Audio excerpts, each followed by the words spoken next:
Hey guys, in this video we're going to talk about Chapter 13, Section 1, Displacement Vectors. Alright, so we need quite a few definitions before we start actually getting our hands dirty with the math. So first of all, what is a displacement vector? So a displacement vector is a quantity that has both magnitude and direction. It can be represented by an arrow with its tail at the first point and its tip at the second point. So I just mentioned two words there. I said magnitude and I said direction. So magnitude is just the length of a vector. So it's basically just the distance between the 2 points, and it's represented by the length of the arrow. The direction of the displacement vector is simply the direction of the arrow. So vectors have two things, magnitude and direction. So let's go ahead and look at some examples of this. And we're going to start out a little bit abstract, but then as we move on with the lesson, it's hopefully going to get a little bit more concrete, especially when we start doing word problems in the next video. So, as I said, a vector quantity has both magnitude and direction. So, if we look at this first example right here, we have two vectors indicated by the arrows. This guy is called vector A, and this guy is called vector B. And they have the same direction because they're literally pointing in the same exact space, right? They're parallel, okay? So they have the same exact direction, but they have different magnitudes because vector A is longer than vector B. You see how it's a lot longer than vector B? So these two vectors have the same direction, different magnitude, which means that they're different vectors, okay? They're different vectors because their magnitudes differ. Now, if we look at example 2, these guys have the same magnitude, right?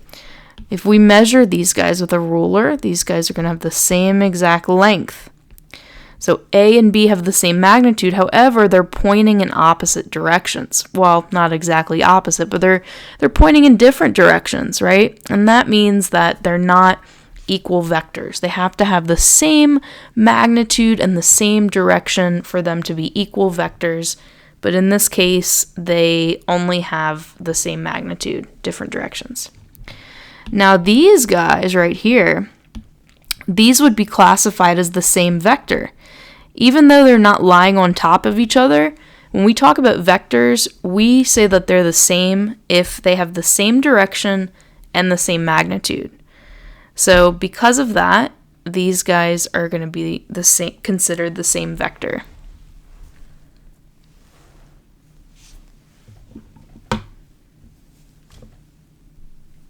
Okay, so a vector has two components to it. It has magnitude or length, and it has direction. We also talk about scalars. Now, scalars only have one component. So magnitude only. For example, when we're talking about speed, if I'm telling you, or if a cop pulls you over on the highway and they're like, "Oh, you were going 80 miles per hour in a 70, so we're giving you a ticket." The cop doesn't really care what direction you're going in, right? The thing that they care about is how fast you're going, what the speed is. On the other hand, if you're on the phone with a friend and you're trying to give them directions and you're trying to see what time they're going to get to the destination, you could say, how fast are you going and what direction are you going? Are you coming towards me? Are you headed away from me? Are you going east? Are you going west? And also, how fast are you going? So velocity is just like speed, except we attach a direction to velocity, okay, such as, north, south, east, or west. Also, some other scalar quantities, we have mass, so that only has magnitude, volume, time, and then some vector quantities, weight. So weight has both mass and direction associated with it, and friction also has an associated direction there. So that's kind of the difference between a scalar and a vector quantity. So let's talk about some notation. When I talk about vectors, typically I'll put a little arrow over whatever the vector's name is. So vector v, this would just be v with a little arrow above it. If I have something like this, PQ with an arrow, this just means the vector from point P to point Q, the displacement vector. The magnitude or the length is going to be denoted by, they're kind of like double absolute value bars. So whenever you see those, you know that you're trying to find the magnitude or the length.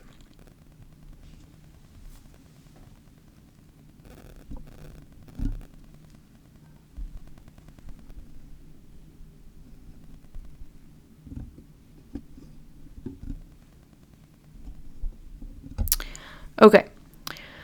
All right, so let's talk about the sum of two vectors. What does it mean to add two vectors? So basically, when you add two vectors, you add them from tip to tail. That's kind of the convention here. Add from tip to tail. Okay, so for example, we have two vectors here. We have vector v, this guy's pointing in one direction. So the tail is like the base, like where it starts is the tail. So this would be its vector v's tail.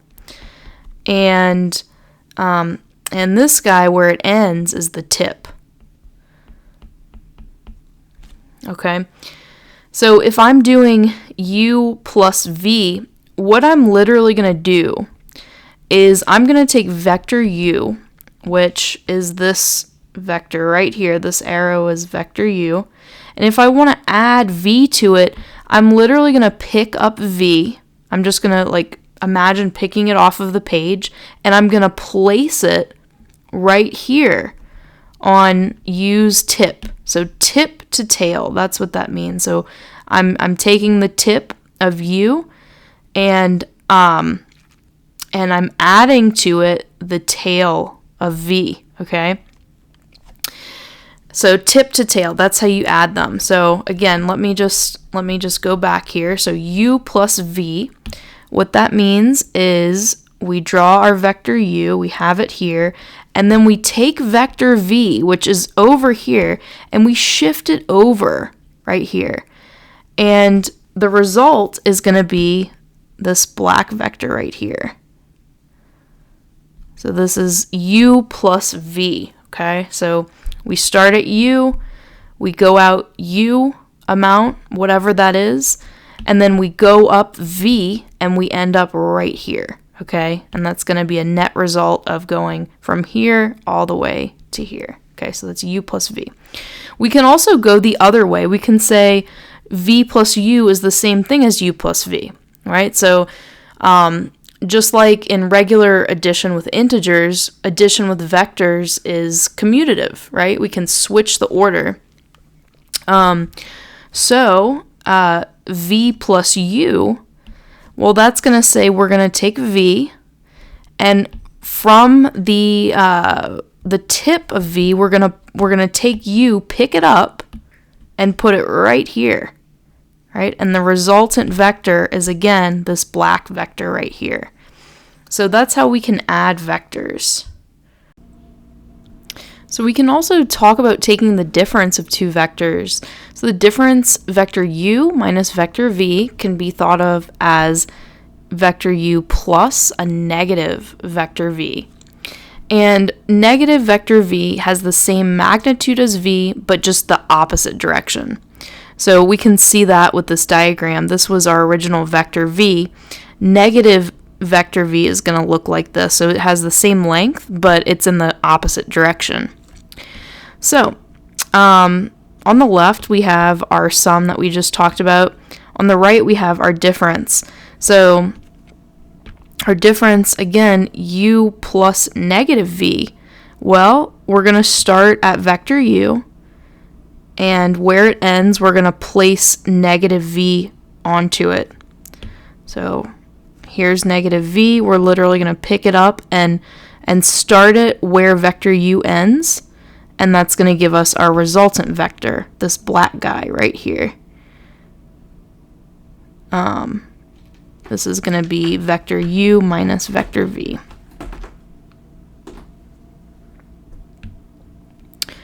Okay, so let's talk about scalar multiplication. Basically, scalar multiplication is just multiplication by a number.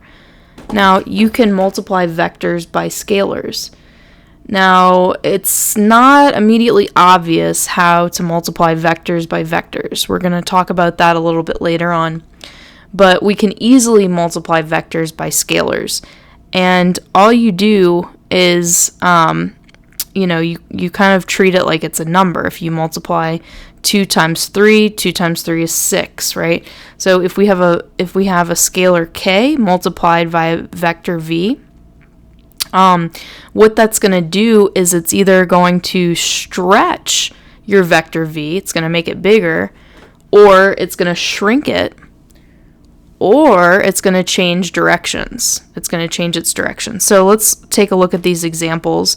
If we have vector v right here, if I multiply v by a negative, I get negative v, and see the magnitude stays the same. So in this case, k would equal negative 1 because I'm just changing the direction of vector v, but the magnitude stays the same. Now right here k is equal to, let's actually write that down here. So k is equal to negative 1. Now up here, if we're comparing this guy to our base vector v here, it's half the size of it, right? It's half the length. And so that is telling us that if we have k equals to 1/2, or really any number between 0 and 1, you're going to shrink the length of that vector. So we're shrinking it by a half. Here, k is equal to negative 1/2. So we shrunk it by a factor of a half, and we also changed the direction. 2 times vector v, k is 2. We make it twice the length. Negative 2 times vector v, k is negative 2. It's 2 times the length, and it's pointing in the opposite direction. And then 1.5 v, k is 1.5. All right? So what does it mean for two vectors to be parallel? Two vectors v and w are parallel if one is a scalar multiple of the other. So all of these vectors that you see right here are parallel because if this is vector a, this guy right here is negative 1 times vector a, and this guy right here is 2 times vector a. So because 2 and negative 1 are scalar numbers, those guys are scalar multiples. And just notice that the direction is the same. That's really important. Let's write that down, actually. So with parallel vectors,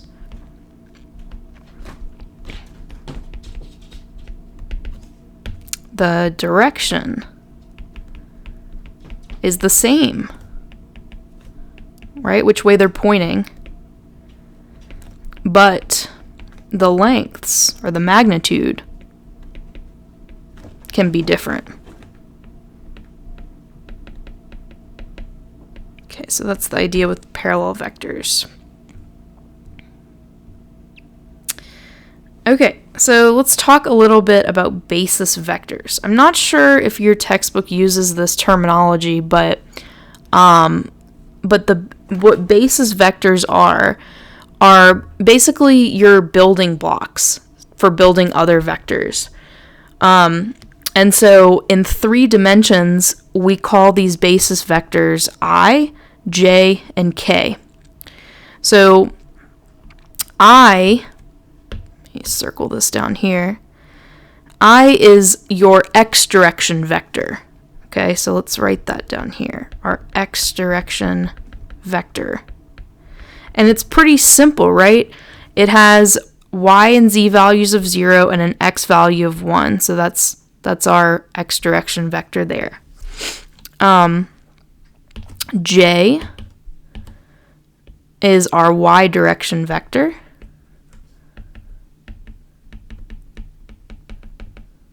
So both x and z are 0, but y is 1. And finally, k is our z direction vector. So both x and y are 0 and z is 1. And what we're going to see in just a little bit is that any vector can be written, well, if we're in 3 dimensions. If we're in 3 dimensions, any vector can be written as what's known as a linear combination of these 3 vectors. So let's see what that means. Consider the displacement vector from 0, 0 to 3, 2. How can we write this vector as a combination of basis vectors? Now take a look at our ordered pairs. We only have 2 numbers in each ordered pair, which means that we're only in 2 dimensions. So we're only in the the XY plane. Let me just draw this not terribly. Let's see. So we're just in 2 dimensions here. And our displacement, we're starting at the origin, and we're going out to x equals 3, y equals 2. So x equals 3, y equals 2. And so this right here is going to be my displacement vector. So this is 3, 2. And I can write this as a combination of basis vectors in the following way.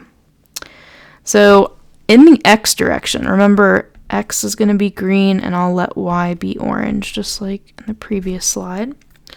So my basis vector starts at, since we don't have z here, my basis for x, my I vector is going to be x is 1, y is 0, because we don't have a z, right? Here, x was 1, y was 0, z was 0, but we don't have a z, so we'll just leave that off. So my basis vector right here looks like this. So there's my basis in the x direction. And then my y basis is going to be this little j. J is going to be x is 0, y is 1. So that's going to look like this. So that's my j vector. So the idea here is that we can represent the vector 3, 2 as a combination of i's and j's. How many i's do we need and how many j's do we need to get to this point right here? Well, what we have to do is we have to take our basis in the x direction, and we actually have to extend it, right? We have to have 3 of these guys, right? So this is going to be 3 of I, 3i, and then adding to it, remember how we add vectors? We literally pick it up and move it and add tip to tail, okay? So that's what I'm going to do here. So for the j, I actually need 2 of those j's to make it to the top here. So 1, 2, so that's going to be 2j. All right, and I end up at my desired vector, which is 3, 2. So how can I write this as a combination? Well, I said that 3, 2 was vector v. So vector v can be written as 2j. Well, actually, let's do x first just to be consistent. 3i plus 2j. Remember, we just added tip to tail right here to get to that resultant. So if I decompose this even further, 3 times I is just 3 times 1, 0, right? That's what I was. Plus 2 times j is 2 times 0, 1. And we can multiply this 3 in there. We can multiply this 2 in there. And that's going to give us v is equal to 3 comma 0, right? 3 times 1 is 3, 3 times 0 is 0, plus 2 times 0 is 0, 2 times 1 is 2. And as we're going to see in a few slides, we can add these guys by their components. So the x components and the y components, right? So 3 plus 0 is 3, and 0 plus 2 is 2, and that is indeed what we started with there. So the whole point of this exercise was to show you guys that any vector at all, can be broken down into i's and j's, okay? So let's carry on here. All right, so some more vocabulary. Resolve. How do we resolve a vector? So we resolve a vector v into components by writing v in the form v equals v1i plus v2j plus v3k.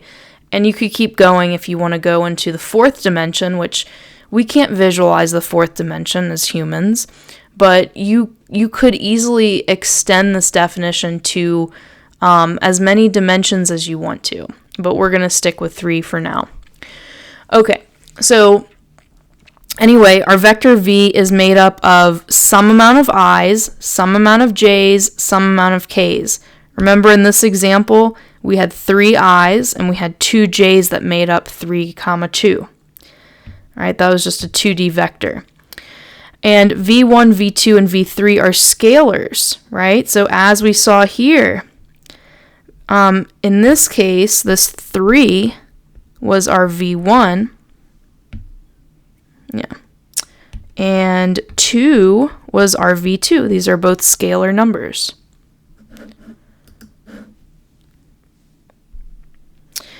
So we call these basis vectors times the scalars, times the corresponding scalars, components of the vector v. Okay, so this is we can call this the x component. We can call this the y component. And we can call v3k the z component. This is our z component. All right, so resolve the displacement vector v from the point p1, 2, 4, 10 to the point p2, which is 3, 7, 6. All right, so the idea here is we have 2 points in 3 dimensions. I'm just going to draw a little rough sketch of our 3-dimensional plane here. And P1 is, let's see, 2, 3, 4. So I don't know, maybe P1 is right here. So this is 2, 4, 10. And then maybe P2 is at, let's see, 3, 7, 6. I don't know, maybe P2 is right there. Not the most accurate drawing, but for our purposes, it will do. Okay, so we're going from P1 to P2. So our vector, we start at P1 and we end at P2. So the little point is going towards P2. And we want to resolve this thing into its components. So we want to see how much we're going in the x direction, how much we're going in the y direction, how much we're going in the z direction. Okay, so to get from x equals 2 to x equals 3, we need to go 1 in the x direction, right? So we only need to go 1 in the x direction. To get to 4, from 4 to 7, let me actually do this in orange to stay consistent here. So to get from 4 to 7, we need to go 4 in the x direction. So let me extend that there. So we need to go, or sorry, we're looking at the y direction. So we need to go 3 in the y direction, right, to get from 4 to 7. So we want to go 3 in the y direction right there. And then for z, we're going from 10 to 6. So actually we're going 4 in the negative z direction.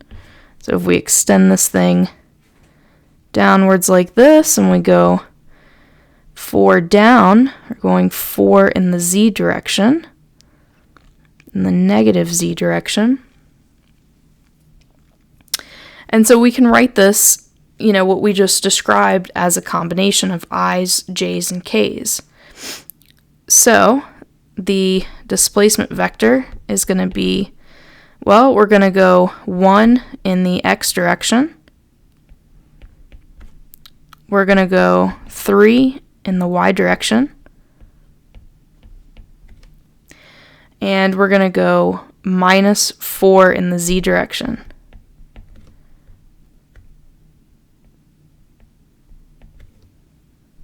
Okay, so there is our displacement vector resolved into its components.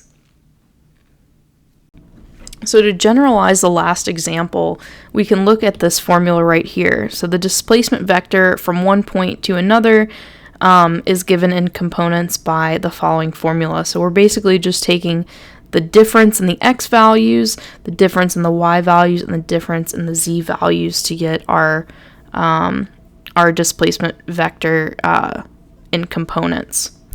Okay, so let's go ahead and do this example. We want to resolve the vectors into components. Now, it might be helpful to list ordered pairs here. Notice that 0.1 in our case. Let's see if I got the notation. Yeah, so P1 is just going to be 0, 0, 0, right, for all of these, because all of these vectors are starting at the origin. Okay, so, and specifically, let's see, actually we don't need the z, so this is just going to be 0, 0, because we're just in the xy plane. Okay, so let's go ahead and look at point A. So this guy right here. Well, we can see that this guy has an x component of 1, right, and a y component of 3. So PA is going to be 1, 3. And so, so A is going to be equal to, well, just 1 minus 0 I hat, or I. Sorry, I'm used to saying hat. That's another way that people say the I vector. Some people say I hat, and they put like a little hat. J hat is like this, K hat is like this, but anyway. Okay, so anyway, just based on this formula right here, x2 minus x1i, so we have 1 minus 0i, so that's just 1i. And I'm not going to draw this little arrow every time, but just know that it's a vector. Well, maybe I will draw the arrow just until we get used to it. Plus, now we have 3 minus 0j, which is 3. And that's it. So vector A is 1i plus 3j. Okay, so we can do the same kind of thing with all of the rest of these points. So B has an x component of 3 and a y component of 2, as we can see here. So vector B can be written as 3 i's plus 2 j's.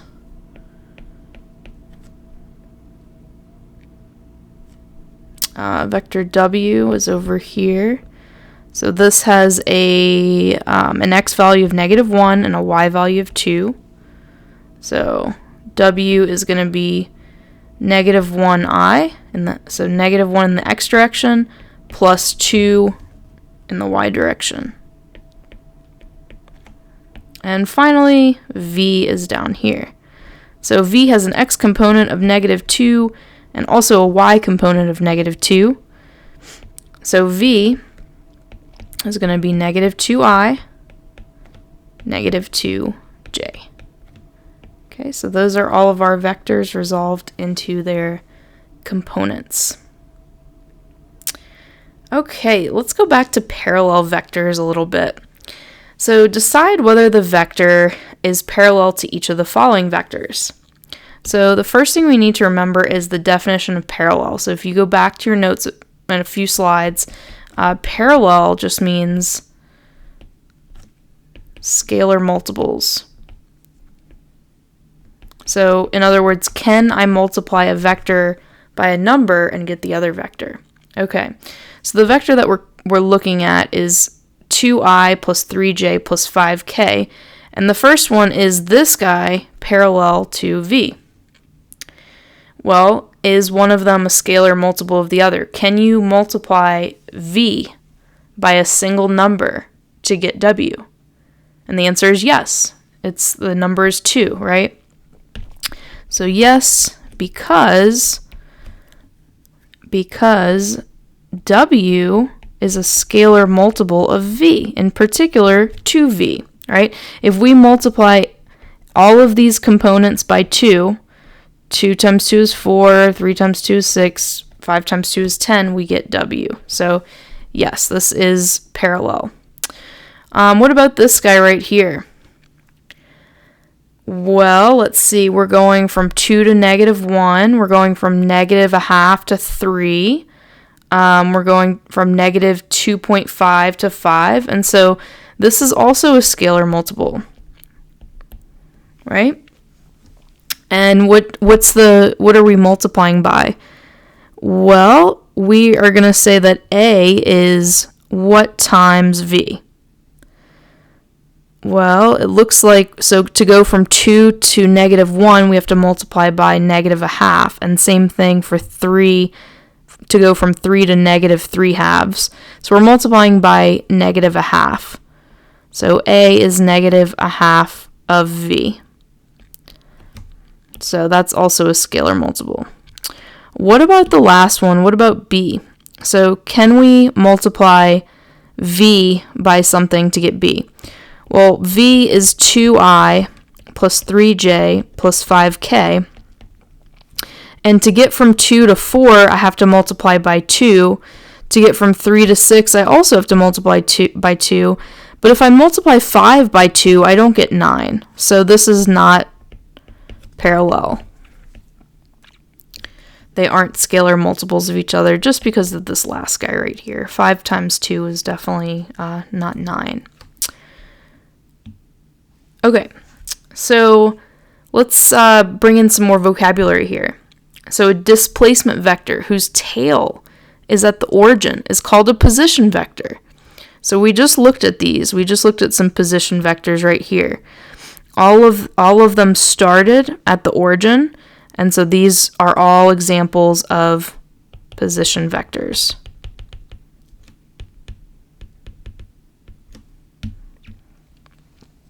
Okay. And we actually looked at both of these cases, right?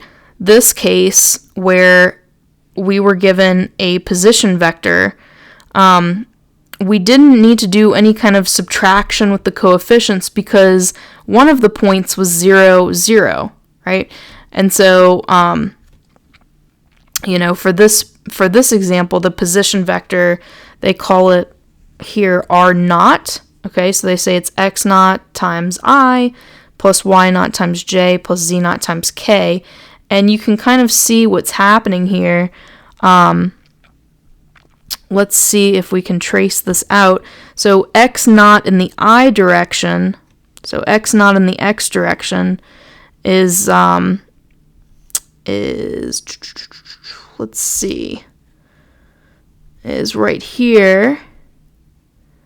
All right, so we go x naught in the x direction, and then followed by y naught in the j direction. So again, here's our y-axis. So if we go parallel there from x naught, we're going y naught there.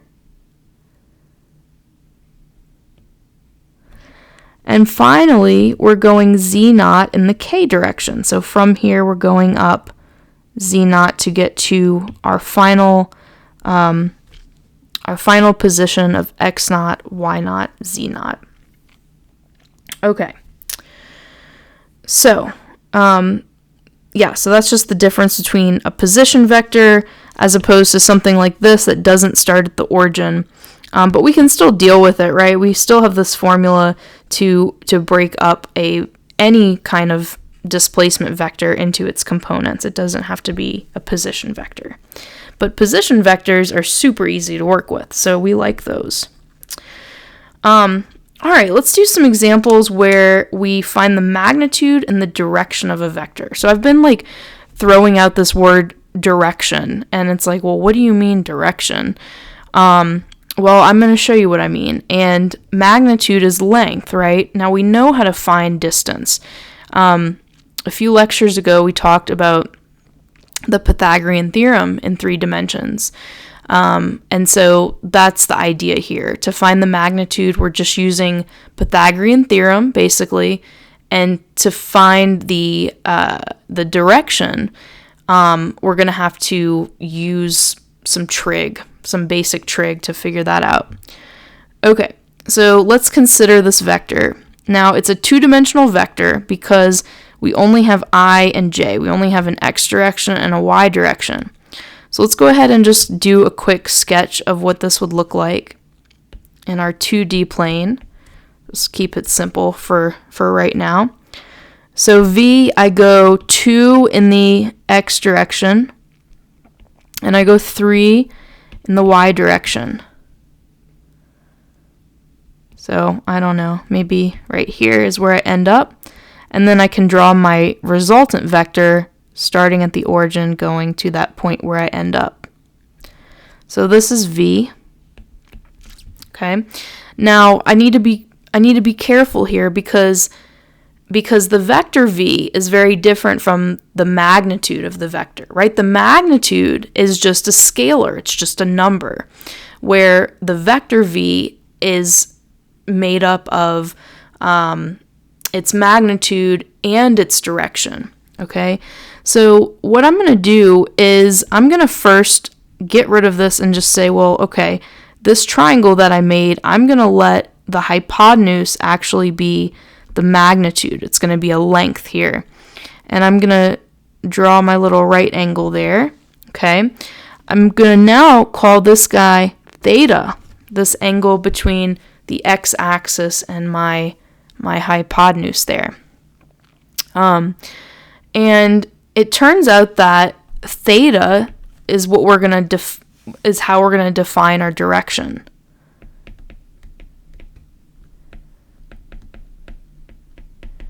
Right? I mean, we can describe a direction by just using an angle, right? We can say, okay, well, go 45 degrees up from the positive x-axis, and that's going to give you a direction. That's all we need. Okay, so theta is going to be our direction, and our magnitude here, well, we need to figure out what the numbers for the components are, and then apply Pythagorean theorem. So this guy right here is 3, right? That's going to be the magnitude of that guy because I'm literally taking the vector 0, 1, and I'm scaling it up by 3, so the length of that thing is 3. All right, and in a similar way, this length is 2, right? We scaled up the I vector by 2, so that guy has a length of 2. And now to figure out what the hypotenuse is, we just use Pythagorean theorem. Well, we can say 2 squared plus 3 squared is equal to the magnitude squared. And then, so we have 4 plus 9 is equal to this guy. Take the square root of both sides, and we get our magnitude. So again, magnitude and length, these things mean the same thing. So the magnitude of the vector is going to be the square root of 13. That's the length of that vector v. Okay, so now that we have that, so the magnitude, we just answered, that was going to be root 13. Now the direction is theta. And there's a few different ways we can do this, but recall that from trig, we have that the tangent of theta is equal to the opposite over the adjacent. And if we're trying to actually find the angle, we have to take the inverse tan, right? We have to find the inverse tan. So tan inverse, so theta is going to equal tan inverse. Well, our opposite in this case, opposite of theta is 3. So 3 over 2, 2 is my adjacent. And if I put this in the calculator using degrees, I get about 56.3 degrees. Okay, so this is our direction. 56.3 degrees from the positive x-axis.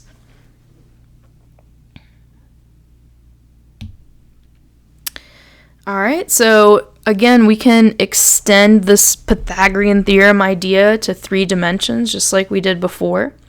So if we're working in 3 dimensions, the magnitude is just going to be the coefficients of the components squared and then square root those. This is just Pythagorean theorem. So let's do an example. It's pretty straightforward. If we're given this vector to find the magnitude, we're just taking the square root of the squares. So 3 squared plus negative 4 squared plus 5 squared. So our magnitude is going to be the square root of 50. So it's the length of the vector. Okay, so again, you guys can practice this. Finding the length is just finding the magnitude. So the magnitude of this vector is going to be the square root of the squares of the coefficients. Square root of the squares. So we have 2 squared plus negative 8 squared plus 6 squared. Compute that, and we get square root of 104. And that's our magnitude. Okay, so addition and scalar multiplication of vectors and components. So basically, when you add 2 vectors and they're broken down into their components, you just add them component-wise. And if you're scalar multiplying a vector, you just multiply the components by the scalar. So this is pretty easy to do. So let me show you with some examples. So for this, we're subtracting these 2 vectors, and so we're just going to subtract the components. So 3 minus 6i, right? So we have 3 minus 6i, that first component. Then we have negative 4 minus 8j. So then we have plus negative 4 minus 8j. And then we have 2 minus negative 1k. Plus 2 minus negative 1 is a plus 1k.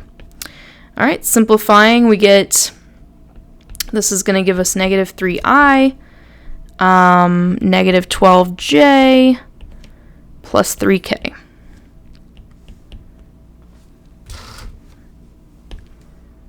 All right, let's look at the next example. So the first thing I'll do is I'll actually distribute the scalar in here. So when I do that, and I'm just going to do this, when I distribute that scalar in there, I get plus a negative 42i minus 7j. Okay, and now I can just combine by components. So for I have 1i plus a negative 42i. So 1 plus a negative 42i. And then for the j's, I have 6 plus a negative 7.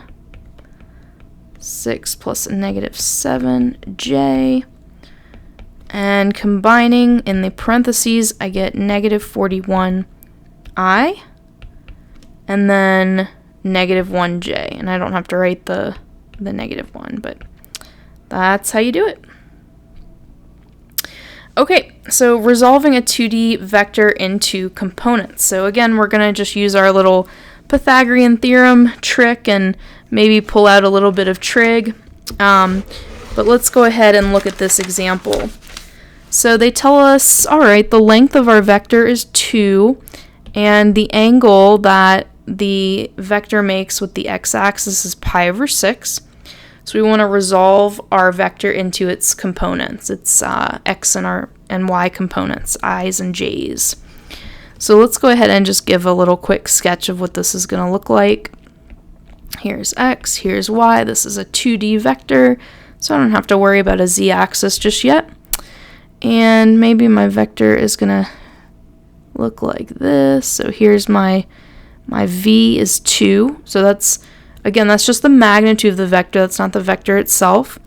But theta is going to be pi over 6. That's going to be the angle that's made with the hypotenuse, the magnitude of the vector, and the positive x-axis.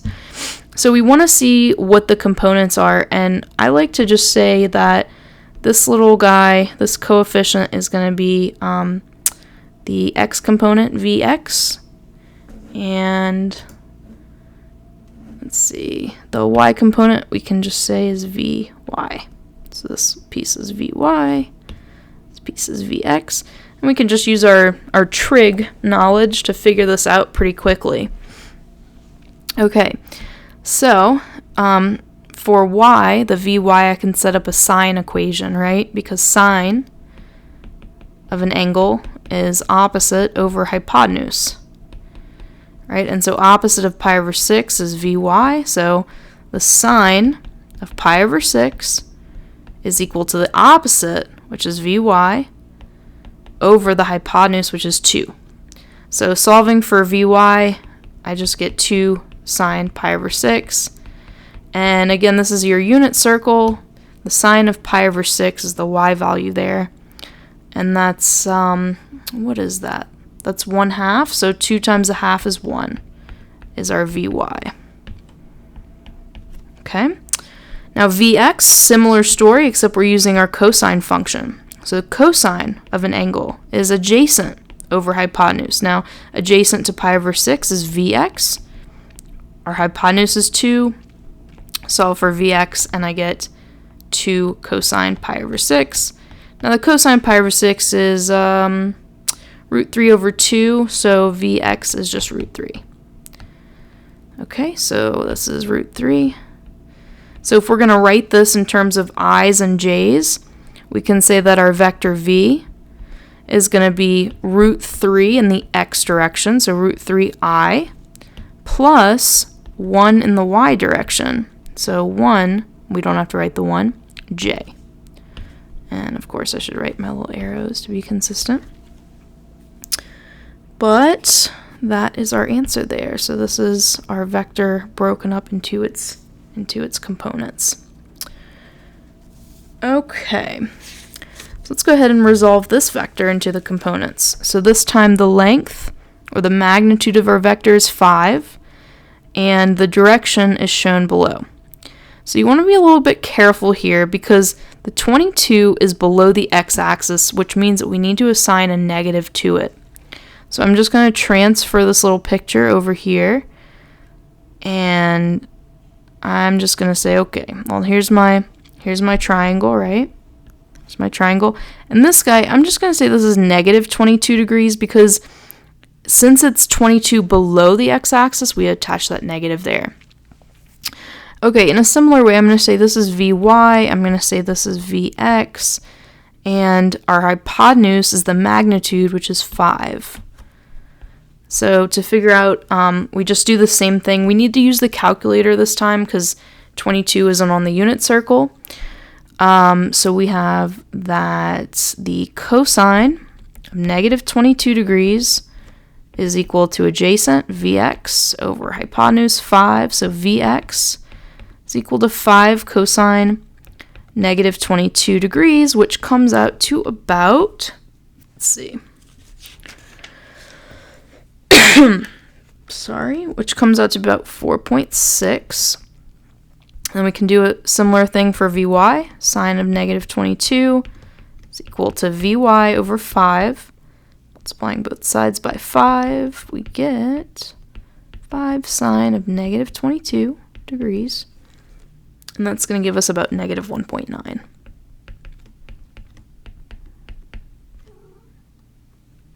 Okay.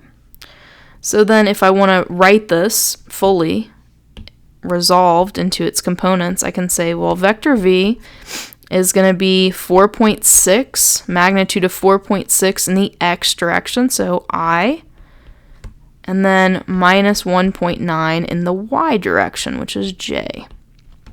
So this would be our answer right there.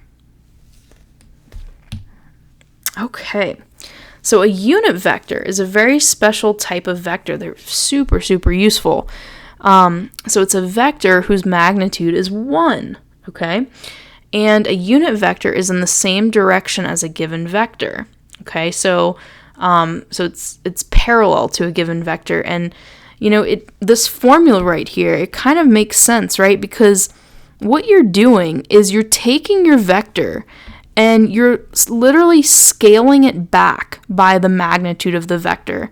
So, you know, you start with something like this. So here's vector v. And let's say that the magnitude of vector v is 10, maybe, okay? So then your unit vector is going to be vector v divided by 10. So each of your components of your vector divided by 10. And so what's going to happen is you're going to have this scaled back version. So this is u. This guy has a magnitude of 1, and it's just because we scaled it back by a tenth, right? We're taking a tenth of the length of v and applying it there. So same direction, just unit vectors have a magnitude of 1. So let's see how these can be useful. So we want to find a unit vector in the direction of this vector right here. All right, so all we have to do is find a unit vector. It's automatically going to be in the same direction, right? Because of this idea of scaling back, right? We're just taking the vector and we're dividing it by a scalar to scale it back some. So let's go ahead and do this. So our unit vector, u, is going to be, it's going to be v divided by the magnitude of v. All right, well, we need to figure out what the magnitude of v is. So let's do that off to the side here. Well, remember the magnitude is just the square root of the squares, so the coefficients, right? So the coefficient of I is 1, so 1 squared plus 3 squared. Simplify that out.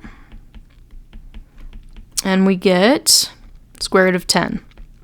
Okay, so our unit vector is, you know, we're just pulling everything back by a factor of 1 over root 10, right? We're making this magnitude smaller. So our unit vector is going to be, well, to divide the vector by the magnitude, we divide the components. So first component is 1i. So we have 1 over root 10i plus 3. Okay, this is my second component, 3 over root 10j. So this is my unit vector, and it's going to be in the same direction again. So our original vector looks something like that. It had a magnitude of 10, so this was v, had a magnitude of 10. Now we scaled it back by a factor of root 10, right, so that it would have a magnitude of 1. So this guy right here is u. And how do we know that, like, how can we verify that this does have a magnitude of 1? Well, we can just use Pythagorean theorem, right? We can say, okay, well, the magnitude of u, we just take the coefficients, 1 over root 10 squared plus 3 over root 10 squared. All right, so under there we have 1 over 10 plus 9 over 10. That is the square root of 10 over 10, which is the square root of 1, which is 1. Yeah, so magnitude is 1. Same exact direction. Okay, so that is the idea there by unit vectors. Let's look at another example right here. Oh, let's see. Yeah. Find a vector of length 33 parallel to this guy. So anytime you see parallel, you should think, I got to get a unit vector. That's the first thing you got to do. Find the unit vector.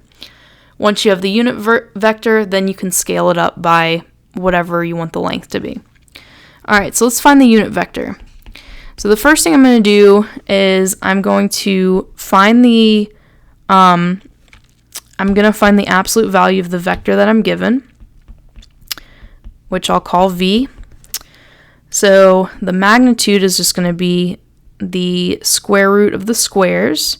So 9 squared plus negative 2 squared plus negative 6 squared. Take the square root of all of that. And let's see what I get here. I get square root of 121, which is 11.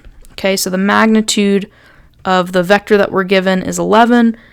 So to find the unit vector, I can just take the individual components and divide them by 11.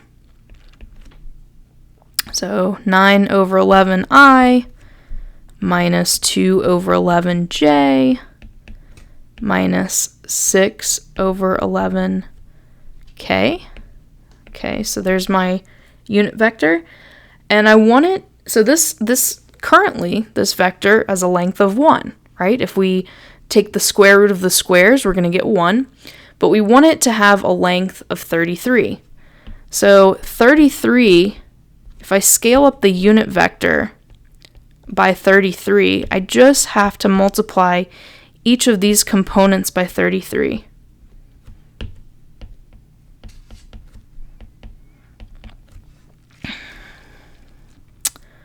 And then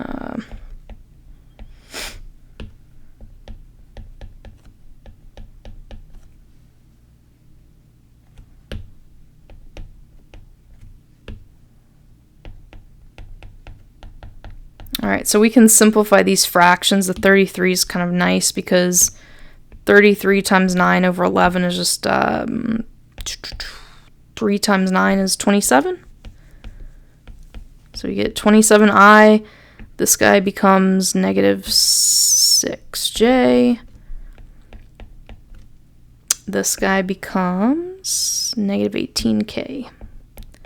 And there we have it. We have a vector that is parallel to the original vector right here. And it has a length of 33. And you guys should verify that the magnitude of this guy, so this is our vector 33u, you should verify that the magnitude of 33u is indeed 33.